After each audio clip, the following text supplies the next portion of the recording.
Everybody in Cobre County had an opinion about that wedding before anybody had been invited to one.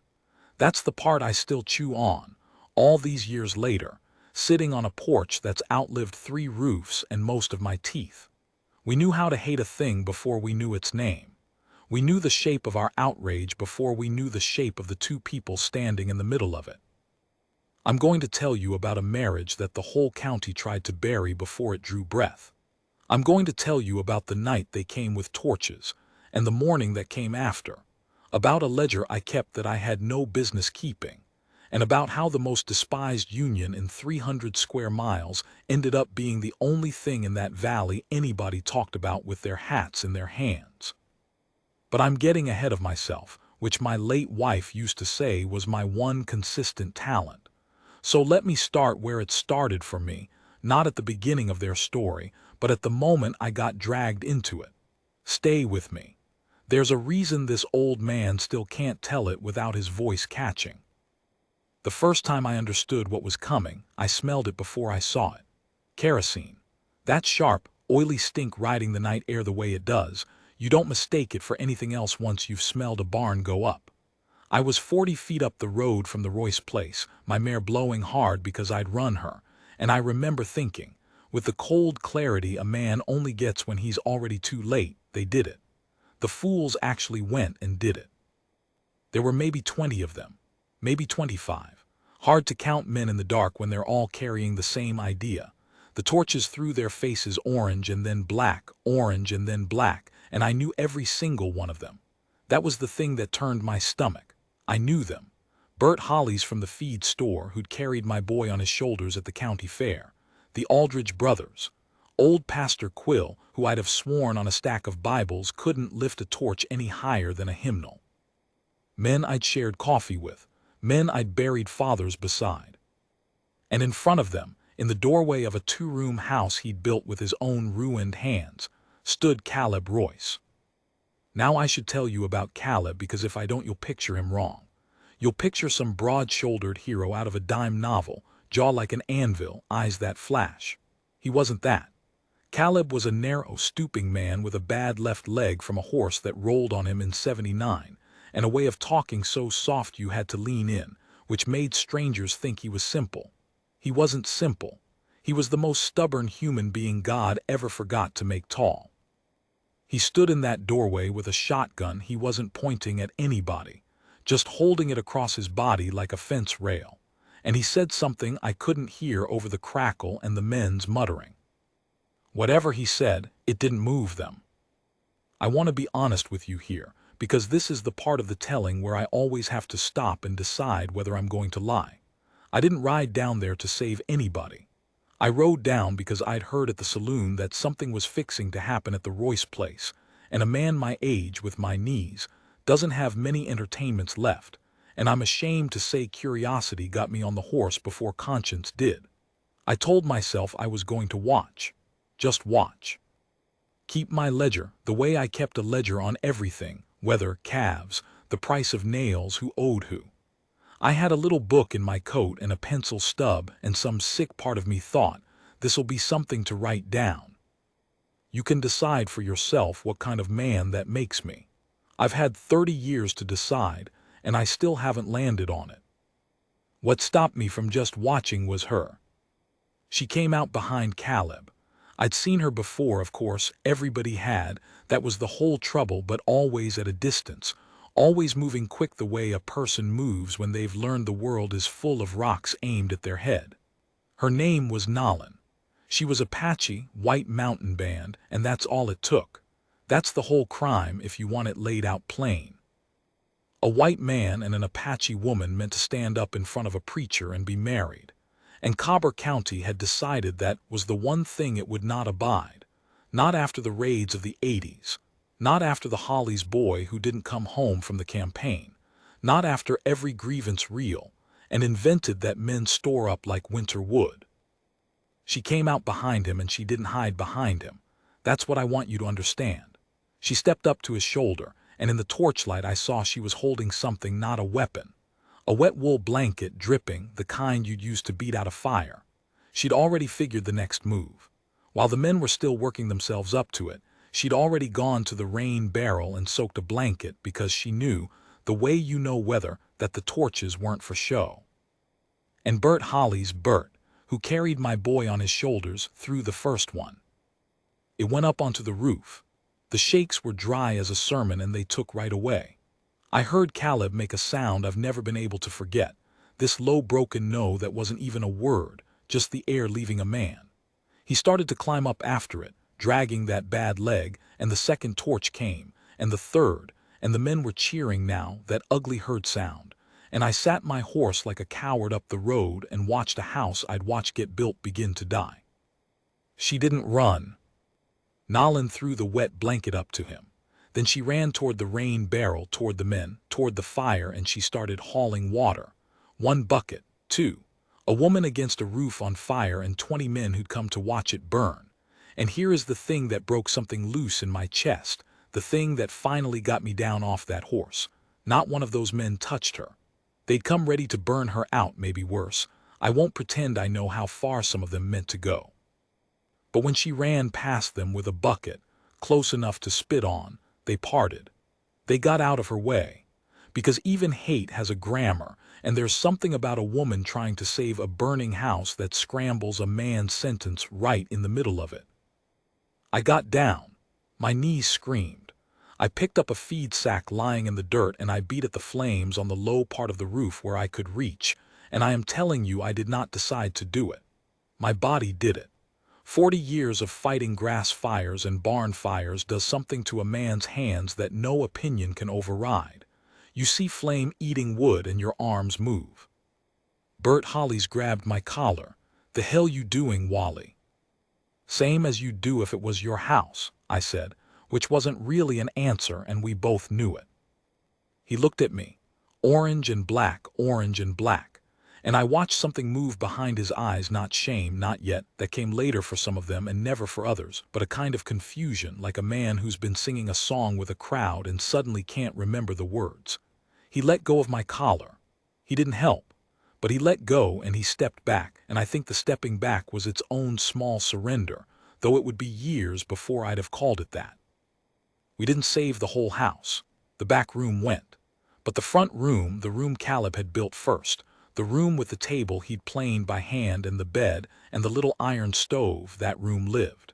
By the time the worst of it was beaten down, the men had melted away into the dark the way men do when the thing they came to do has gone sideways and become something they don't want their names attached to.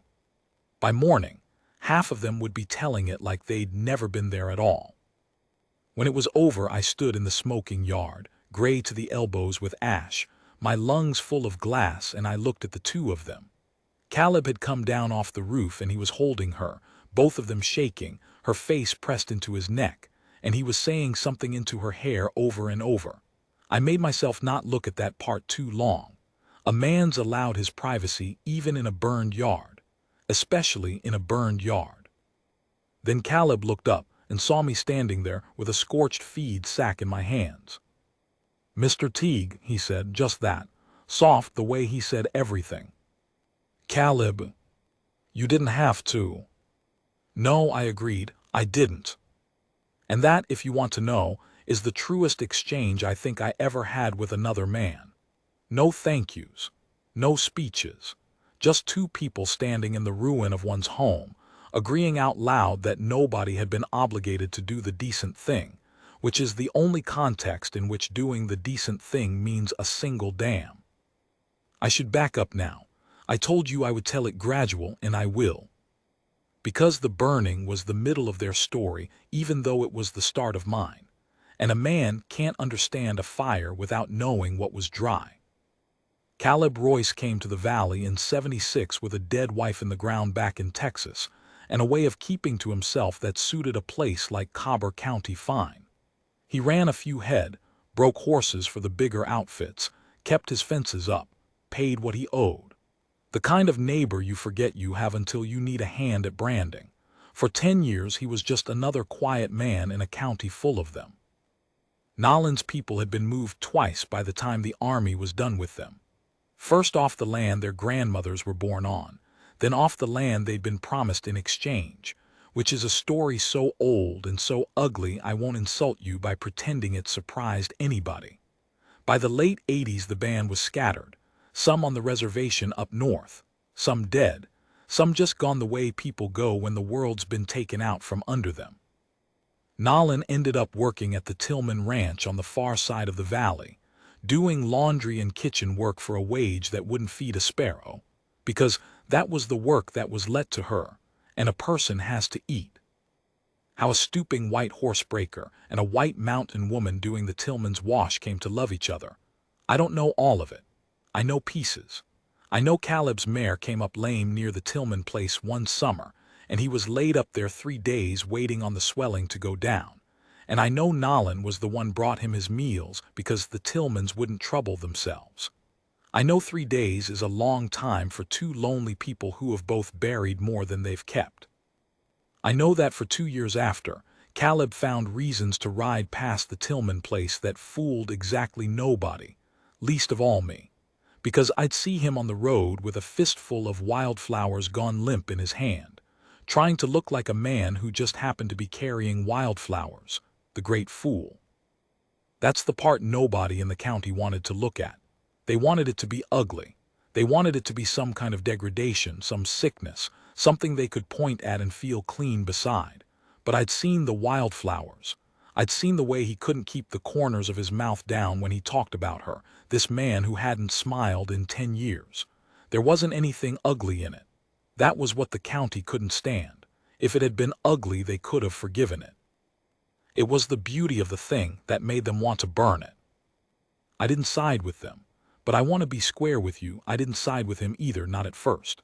When the talk started, when it first got around that Caleb Royce meant to marry the Apache woman, I held the same coward's middle so many of us held. I said it wasn't my business. I said a man's bed was his own affair. I said they're asking for trouble, which is the thing people always say when they mean to wash their hands of someone else's suffering ahead of time. They're asking for trouble.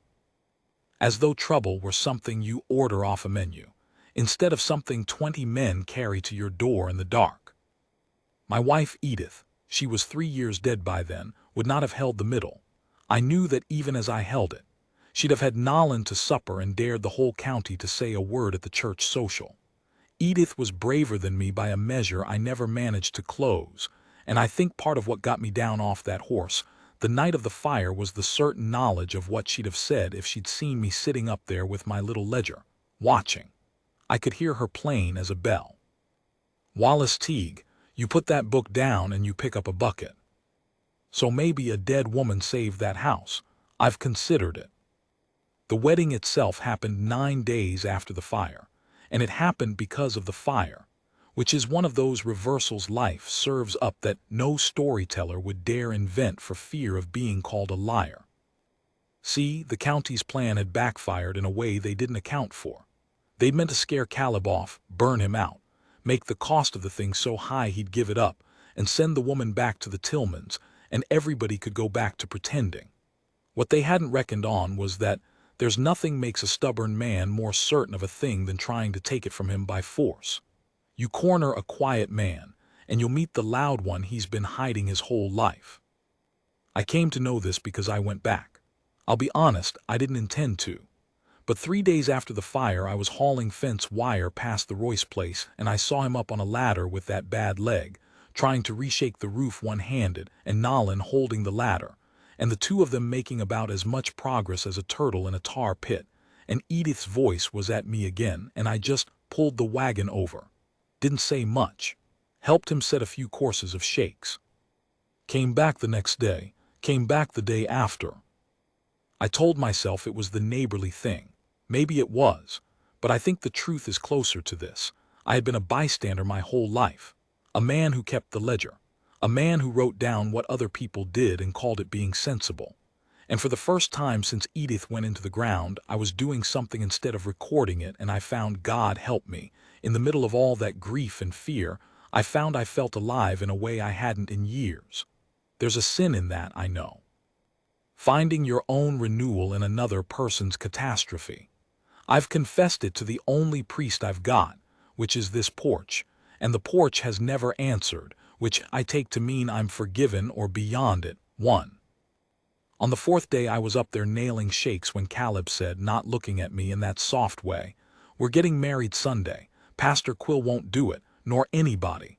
But there's a circuit judge comes through Thursday and he'll do a civil thing for $2 and no questions." He hammered a nail. "You could come. If you wanted. We don't have, there won't be but the judge and the two of us. It'd be a thing to have one more." Pastor Quill, who'd stood in the torchlight 9 nights before. I didn't say anything for a minute. I drove a nail. Then I said, "I'll come." And he didn't thank me, because by then we'd established that thanking each other wasn't a thing we did, and I climbed down off that roof feeling like I'd signed my name to something I couldn't take back, which I had. Here's a thing I've never told anybody, and I'm only telling it now because I'm old, and the people it could hurt are mostly dead. The night before the wedding, I went to see Bert Holly's. I don't fully know why. I think I wanted to understand it. I think I wanted to look at the man who'd thrown the first torch, the man who'd carried my boy on his shoulders, and find out whether the thing in him that did that was a thing I had too, just sleeping. Because that's the fear that gets you in the deep of the night, isn't it? Not that there are monsters, that there's no clean line between you and them, that the same county air you both breathe could fill either of you up. Bert was on his porch with a jar of something. He didn't seem surprised to see me. The county's a small place. He'd have heard I was up at the Royce place hammering shakes. He looked at me a long while in the dark, and then he said, "You taking their side, Wally?" "I'm not taking anybody's side," I said, which was the coward's middle again, and even as it left my mouth I was sick of the taste of it. "My brother died fighting their kind," Bert said, flat, like a thing he'd said so many times it had worn smooth as a creek stone. "She didn't kill your brother, Bert. Their kind did." And there it was, their kind, the two littlest words that have done the most killing in the history of the world. I sat down on his step uninvited and I said, "Edith's kind got my granddaddy killed too. Irish, I mean. There's men in this county still won't shake my hand on account of my granddaddy being Irish and Catholic both. You know that? Bilkins won't. Never has." I picked up a pebble, turned it over. I used to think Bilkins was a small man for it. I never once thought maybe I was Bilkins to somebody. Bert didn't say anything for a long time. Crickets, the jar going up and coming down. "I held your boy on my shoulders," he said finally, and his voice did something it hadn't done before, cracked a little down the middle, and I understood we weren't talking about Nahlin anymore, or maybe we'd never been. "At the fair. You remember that?" "I remember." "He was a good boy, Wally. I'm sorry about what the fever, I'm sorry. My son had died of typhoid the winter before Edith went. I don't talk about it. I won't talk about it now, except to say that when Bert Holly said he was sorry on that dark porch, I forgave him for the torch and hated him for it in the same breath. And both feelings were true, and I have come to believe that's just how a heart is built, to hold the whole contradiction at once and never resolve it.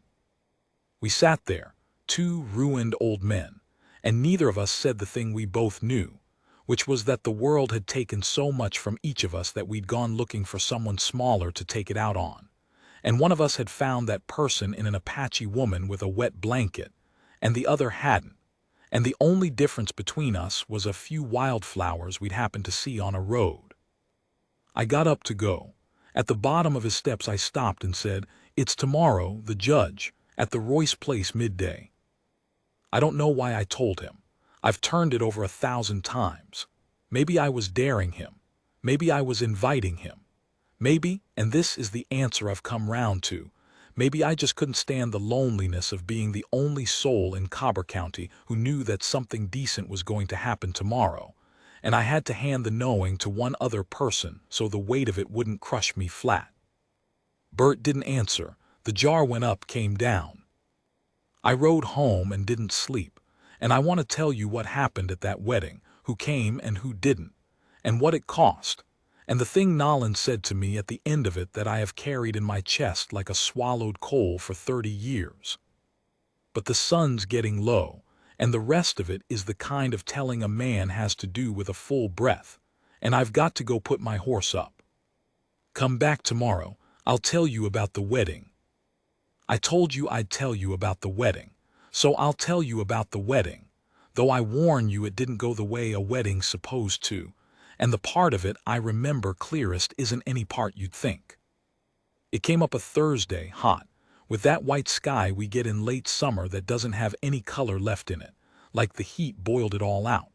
I put on the one good shirt I owned, the one I'd been married in myself and buried Edith in something close to, and I rode over to the Royce place with my stomach in a knot I couldn't talk myself out of.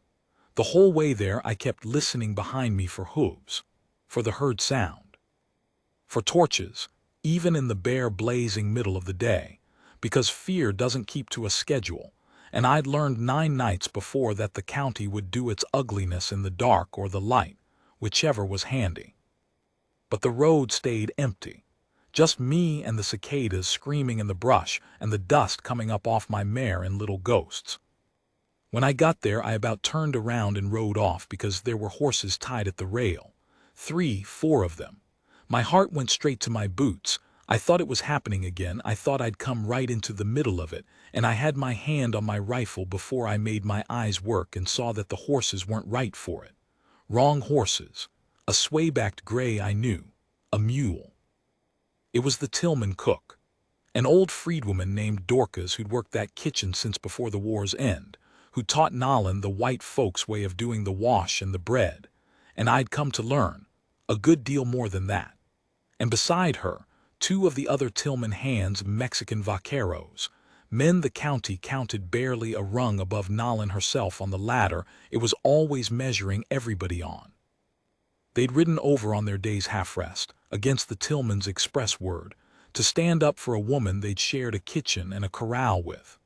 They'd brought a jar of honey and a chicken already plucked, and a length of blue cloth that Dorcas had been saving, I found out later, the better part of a decade for a wedding of her own that never came. So the wedding nobody wanted had guests after all, not the ones the county would have counted, the ones the county had already thrown away. That's a thing I've noticed about being thrown away, it makes a kind of family out of the heap. The discarded recognize each other. They'd all of them been told, in one way or another, that they didn't belong to Cobre County, and so they'd quietly gone and made a county of their own, and I'd been let in the gate of it the night I picked up a feed sack, though I didn't know yet that's what had happened. The circuit judge came at noon, sweating through his black coat, a fat, tired man who'd married and divorced and sentenced and hung half the territory, and had long since stopped caring who stood in front of him so long as the $2 were good. He read the civil words off a card. He didn't editorialize. I'll give him that. He treated it like any wedding, which was the kindest thing anybody official did for them in the whole affair, and he probably never thought about it again. Caleb wore a coat too big for him that I think had been his father's. His hands shook so bad he dropped the ring twice in the dirt, and the second time Nahlin caught it before it fell, quick as she'd caught everything, and she held it out to him in her open palm, and she was laughing soft, just for him, and he laughed too. This man who I'd watched make a sound that wasn't a word while his house burned, and the 2 of them stood there laughing in the dust over a dropped ring while the judge waited and Dorcas wept into the blue cloth. And I tell you, I had to study the horizon real hard for a while. Nahlin wore the blue. Dorcas had stitched it the night before by lamplight. It wasn't a wedding dress, it was just a blue dress, but she stood up straight in it the way she'd stood up straight at Caleb's shoulder with the wet blanket, and I understood for the first time that her straightness wasn't defiance, the way the county told it. It was dignity. There's a difference, and the county had never bothered to learn it. Defiance is for someone else, it's a thing you do at a person. Dignity is just for yourself. She wasn't standing straight to spite Cobre County. She'd have stood straight in an empty desert with no one for 100 miles. It was just how she decided to carry the one life she'd been given, and the county couldn't take it any more than they could take her shadow. When it was done, and it was done quick, civil weddings being mercifully short, there was no church bell, no rice, no fiddle. There was a plucked chicken and a jar of honey and 7 people in a half-burned yard. We ate at the table Caleb had planed by hand. Dorcas had cooked the chicken with something in it I didn't recognize. Some way of doing it Nahlin had taught her, or she'd taught Nahlin, and it was the best thing I'd put in my mouth since Edith died, and I said so. And Dorcas looked at me a long moment like she was deciding something, and then she said, "You're all right then." And that was the whole of my being judged and admitted, and I've been prouder of passing that test than of anything with my name on a paper. Here's the thing Nahlin said to me. I promised I'd tell it. The party, such as it was, broke up by mid-afternoon because the Tillman hands had to get back before they were missed and beaten for it. I lingered, helping Caleb stack the few dishes, and when I went to take my leave, Nahlin walked me to my horse. She hadn't said 2 words to me directly in all the time I'd been coming round to hammer shakes, not from rudeness, just from the careful quiet of a person who's learned that words handed to the wrong man come back as weapons. But at my horse she stopped, and she looked at me with eyes that had taken my full measure long before I'd taken hers, and she said, "You came down off the horse." That was all. You came down off the horse, and I understood she'd seen me. That whole night in the chaos and the flame, she'd seen me sitting up the road on my mare with my coward's curiosity, watching the way I'd watched everything my whole life, and she'd seen the moment I climbed down. She'd been keeping a ledger too, of who watched and who climbed down. And she was telling me, in the fewest words a person could use, that she'd marked which column I'd ended up in, and that it mattered, and that she knew it had been a near thing. I have not in 30 years come up with anything to say back to that. I said something at the time, some mumble, but the real answer, the one I've been writing in my head ever since, is this. I almost didn't, Nahlin. I want you to know how close I came to staying in the saddle. I want the credit to be small and the shame to be honest. Because if you give me more credit than I earned, then the next coward up the road gets to believe he's a hero just for not being the worst man present. And that's a lie that'll burn more houses than it ever saves. I never said it. She's been dead a long time now. But I'm saying it to you so somebody's heard it. I'd like to tell you it got easier after the wedding, that the worst was the fire and the rest was healing. But that's not how spite works in a small place, and if you've lived in one, you already know it. The fire was loud. What came after was quiet, and quiet is worse. The fire was 20 men and 1 night. What came after was 300 men and 1,000 nights, and it didn't have a torch you could beat out with a wet blanket. It started at the feed store. Bert Hollies ran it, yes, that Bert, the torch thrower, the boy carrier, and the morning Caleb came in for nails and oats after the wedding. Bert told him his credit was no good. Cash only. Now Caleb didn't run on much cash. Near nobody in that county did. We ran on the long account, the spring-to-harvest faith that a man would pay when his calves sold, and it was that faith, that credit, that was the actual blood of the place. To pull a man's credit was to pull his blood. And once Bert did it, the others fell in line, because it's easy to be cruel in a crowd and hard to be the only kind man in a county that's decided to be cruel. The mercantile wouldn't sell to Nahlin at all. She had to send Dorcas, when Dorcas could get away, or do without. The blacksmith would shoe Caleb's horses, but he'd charge double and make him wait till every other animal in the county was done. So Caleb would sit there a whole day for one shoeing. The man who bought beef wouldn't buy Royce beef. The man who leased the high pasture wouldn't lease to Caleb anymore, said he'd had another offer, which was a lie everybody, including the man, knew was a lie. You understand what they were doing. They couldn't burn him out, I'd seen to that partly, and the county's own conscience had flinched at the open ugliness of it. So they were going to starve him out. They were going to make the price of loving an Apache woman just slightly higher than a man could pay month after month, until the arithmetic finished what the torches couldn't. It was patient. It was bloodless. It let every one of them sleep at night because no single act was a crime. Bert could tell himself he was just running his store sound. The mercantile could tell itself it served who it pleased. Each man held only his own small splinter of the cruelty, and so no man had to hold the weight of the whole beam. And it was working. I watched it work. I'd come round and the Royce place was getting thin. The stock was thin. Caleb was thin. He'd sell a horse he should have kept just to make the cash the feed store demanded, and then he had less to work with, and he'd have to sell another, and you could see the spiral of it, the slow sucking down, and there wasn't a thing I could do that didn't make it worse. Because here's where it got hard for me, and here's the morally heavy thing I have to confess, since I told you at the start I wouldn't dress this up.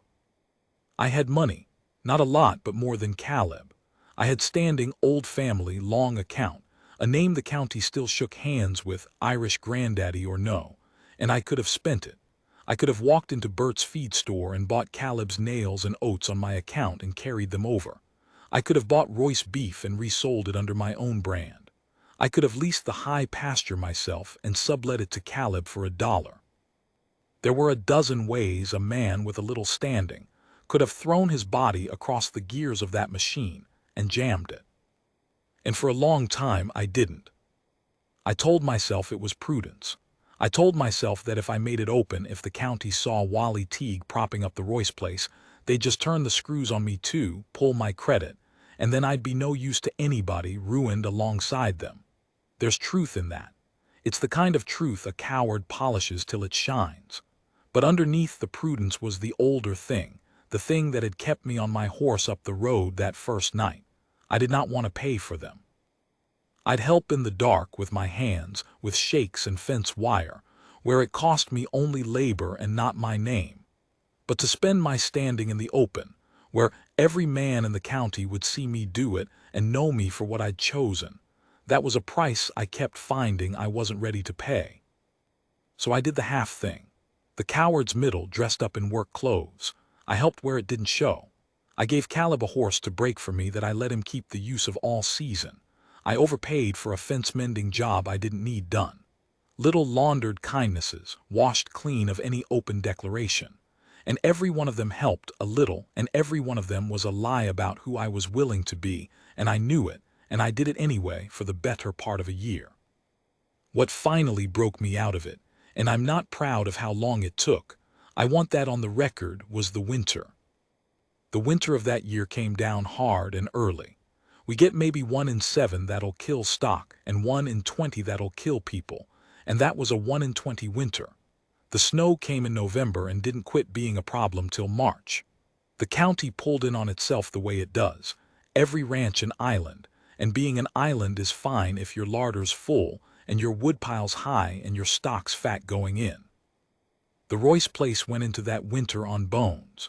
A year of the slow starving had left them with no margin at all, no fat stock, no full larder, a woodpile half what it should have been because Caleb had spent the autumn he should have spent cutting wood instead riding all over creation, trying to sell horses to men who wouldn't buy them at any price. They went into the killing winter already half killed. And Nahlin was carrying a child. I didn't know it till deep in the snow. They'd kept it close, partly the careful quiet again, partly, I think, because the county's reaction to a child of that marriage was a thing too terrible to invite before it had to be faced. A mixed child in Cobre County in those years. There were men who'd talk about a thing like that the way they'd talk about a sickness in the herd, something to be culled.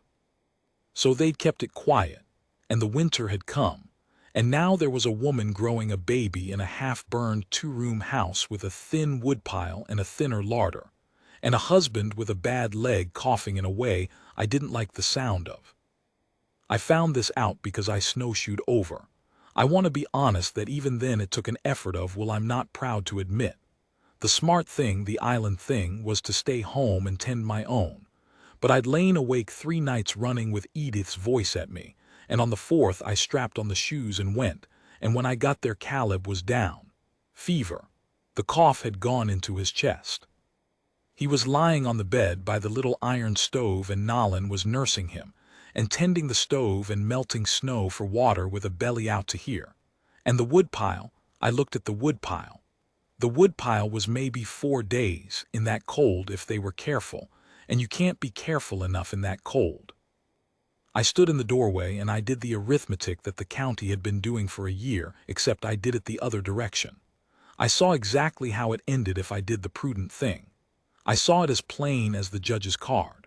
A man down with chest fever, a pregnant woman alone, a 4-day woodpile, 2 months of winter left, and a whole county that would, if it noticed at all, count their dying as a problem solved.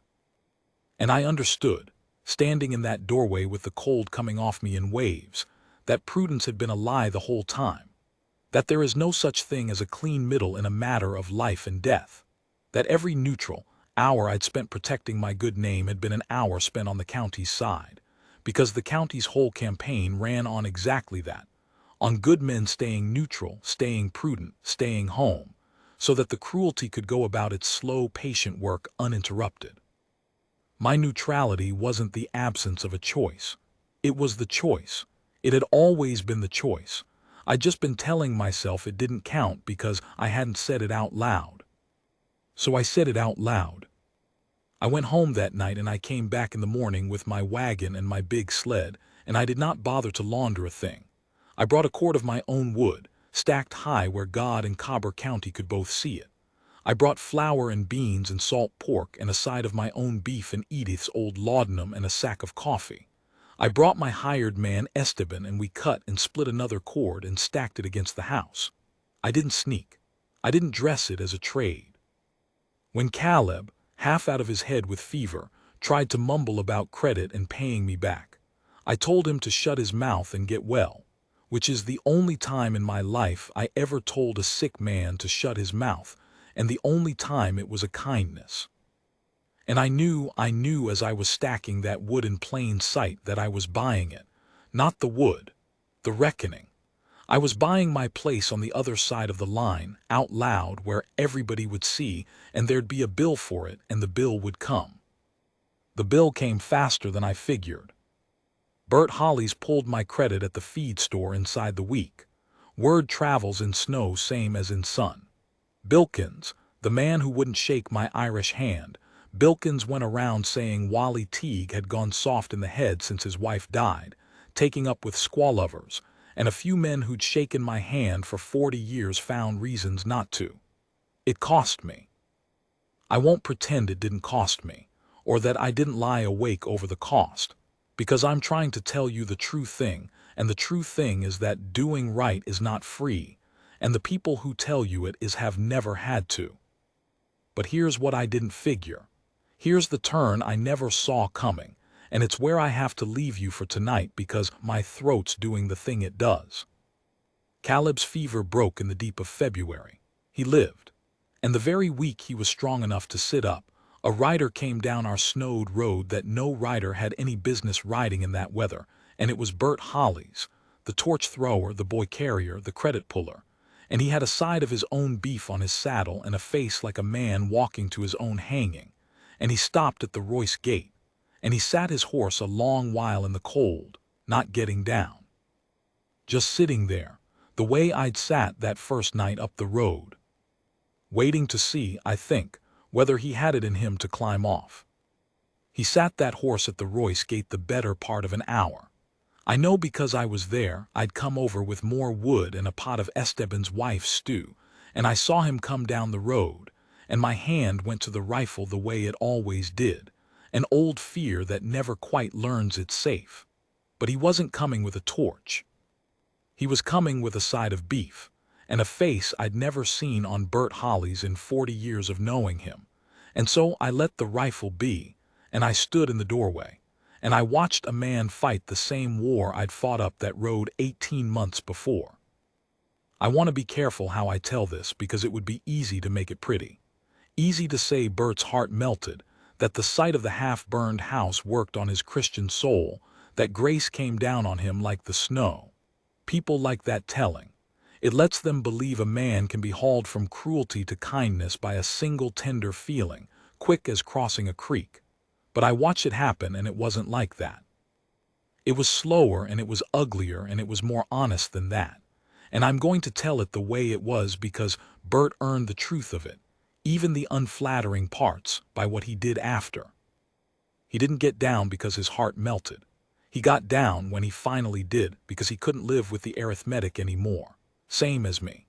He'd done the math the county taught us all to do, the math that ends in a problem solved, and somewhere in that hard winter, lying awake the way the rest of us lay awake, he'd run the figures one too many times and seen what was at the bottom of them.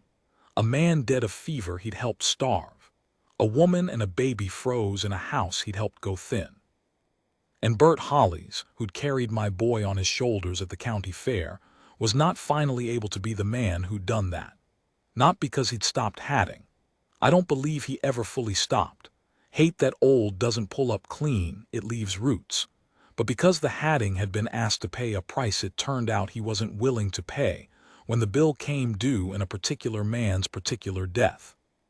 That's a smaller thing than grace. It's just a man finding the floor of himself and discovering it's higher than he feared. But I've come to think the small thing is the only thing that's real. Grace is what we call it after in church when we've cleaned it up. In the cold at the gate, it's just a frightened man deciding he can't and getting down off the horse.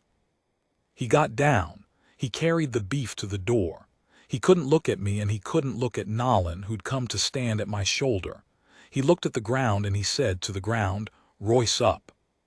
"He's up," I said. "Fever broke." Bert nodded at the ground. He held the beef out and Nahlin, and I will love her till I die for this, Nahlin did not make him grovel for it. She could have.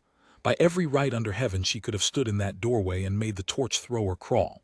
Instead she stepped aside and opened the door wider and said, in that careful quiet, "He'll be glad of the company. He's been bored half to death lying there."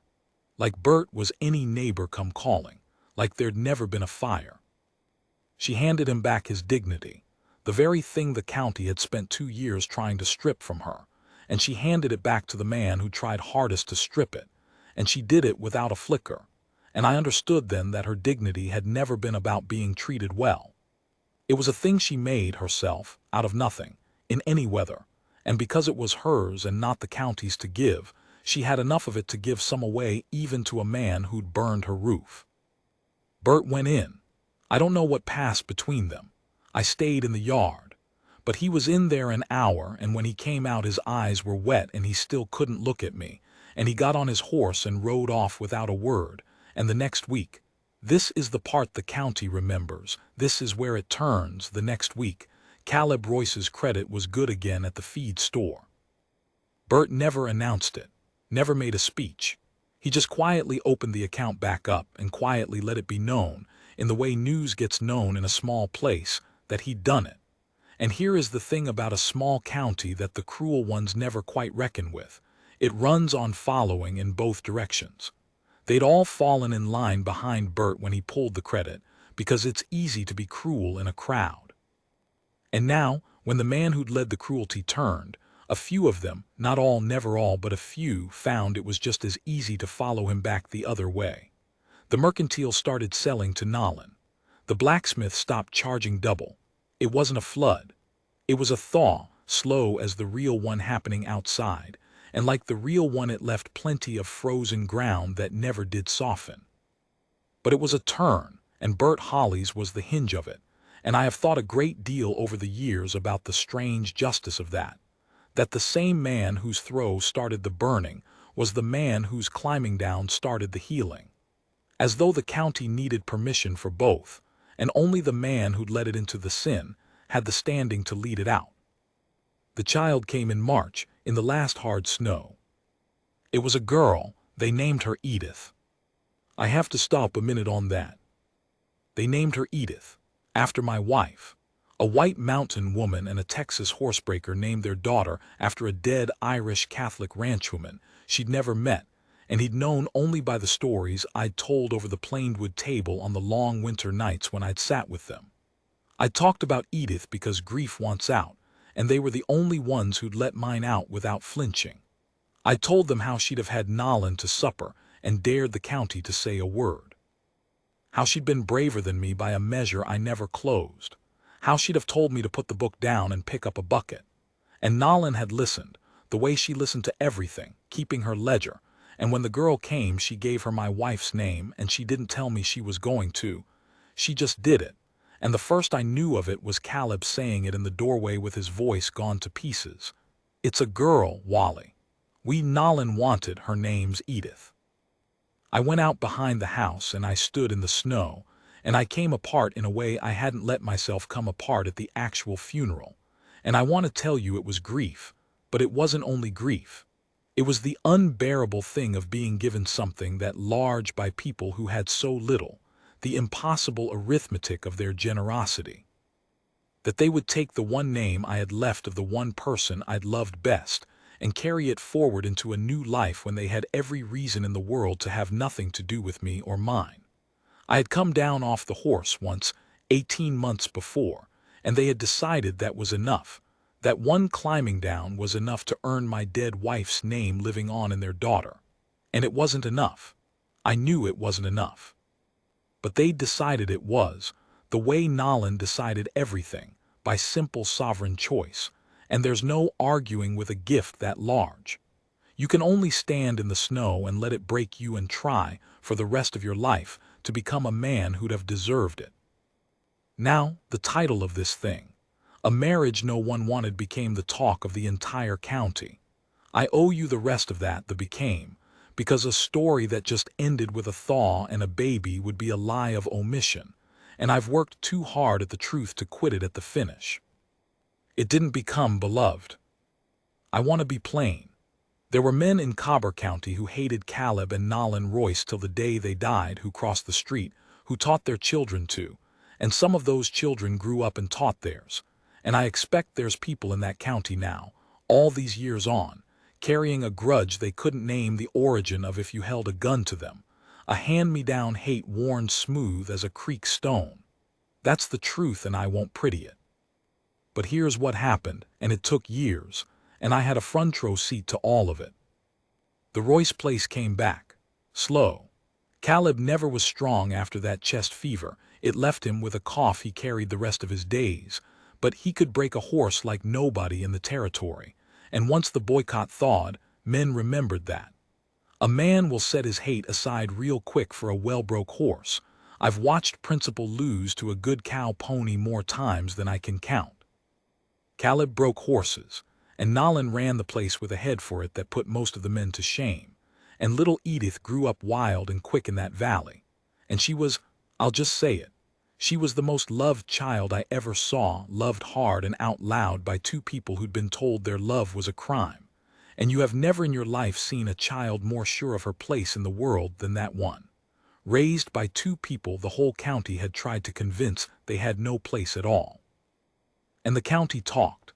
Lord, how the county talked, but the talk changed. That's the thing.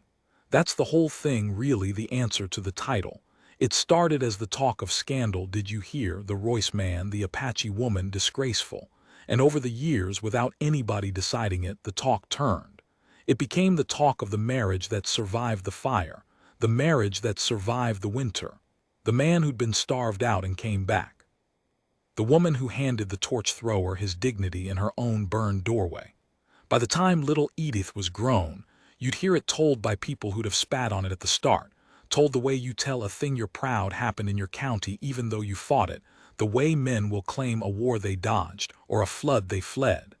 That marriage no one wanted. They said it almost fond at the end. They'd made it theirs. They'd made it a thing the county had come through, as if the county had been the hero of it and not the villain, and I let them mostly, because what's the use?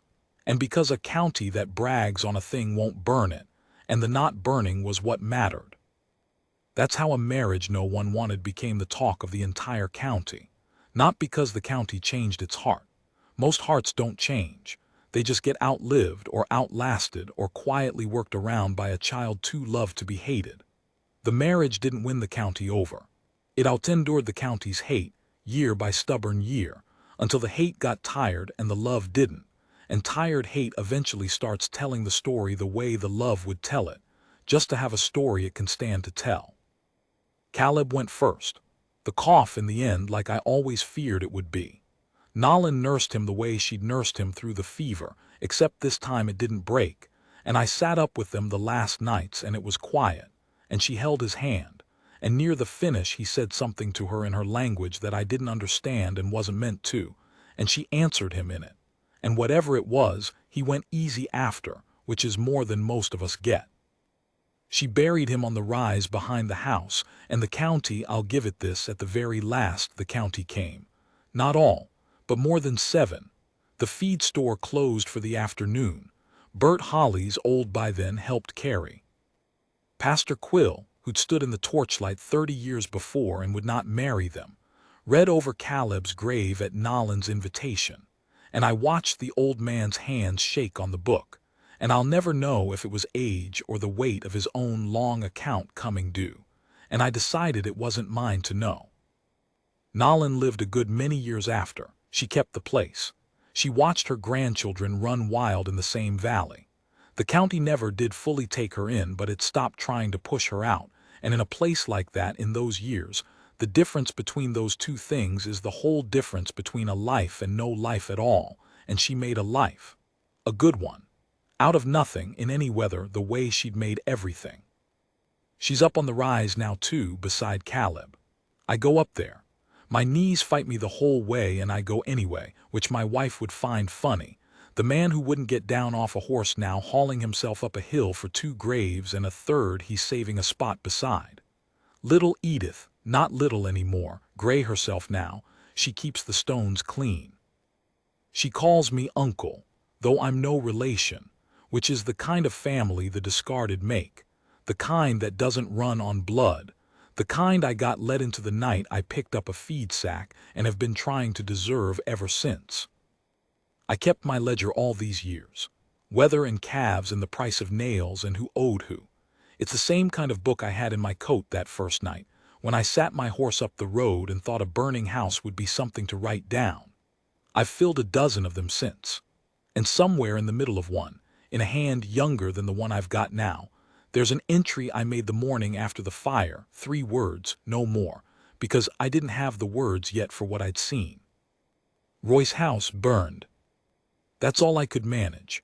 Royce house burned, as if that were the whole of it, as if a man could write down what happened in that yard with a pencil stub in a cattle ledger. I've thought about going back and adding to it, telling the rest. The wedding and the winter and the child and the name and the long, slow turning of an entire county's tired heart. But I think I'll leave it. Royce house burned. Some things you write down, and some things you just have to have come down off the horse for and stood in the ash for and carried in your chest like a swallowed coal for 30 years, because there isn't any pencil for them. She was right, you know. She saw the whole thing in 5 words that day at my horse, and it took me 30 years and 3 parts of telling to say back what she said in one breath. You came down off the horse. I did, it was a near thing, and I'd do it again.